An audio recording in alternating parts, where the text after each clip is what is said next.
tuanze safari yaangaliwe vizuri. Kaudhi nyimeni kindeni ma oganda jo Kristo ingo nyasi ma Pasaka. Achiedh nadi podo kwako familia mar Helen Auma mawuok e gweng' ma Nyaduonda. Location ma Barkowin e sub-county ma Bondo. Kagiparo nyathigi Vivian Otieno manyako ma jegni 16 manolal e boma ma Kisumu e kinde nyasi ma Pasaka higa mokalo. Kaluwore kod min mar Helen Auma, Vivian nolal e seche manoriko itere thieth ni mar chal mar wiye nombachni kanyaka sani okenge mag manyo osebedo ka ogore Luanda. Familia no koni gisetemo manyo nyathigi no kanyaka sani pok giwinjo ndache. Gikwayo mondo ng'ata manyalo winjo ndach rawera no oyie omigi report.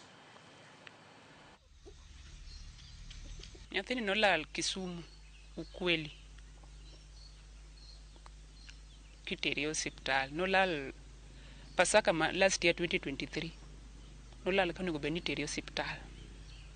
Nemolal nego waygi kanogo nembirigo beni dhi ng'iyo gimarach kode. Wasetemo manye kilande e radio Ramogi. Magi yore wasetemo penjo e skunde, wasetemo penjo. Kinde moko nwawinjo ne onene Homa Bay, wadhi kuonde go kwadhi manye to ok nwayud, pok wanene nyaka sani. Ok noyot, nwakale matek nikech ok nyal nindo ka nyathi onge. Kano wanyalo menyo koni koda kocha, to ok nwanyalo winjo report mara mora.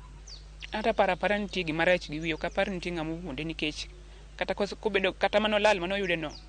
Nochala nyathi mani wuotho e streets kamae, ok nochal gima ng'ato kae kata nodak, nochala ng'ama wuotho e streets.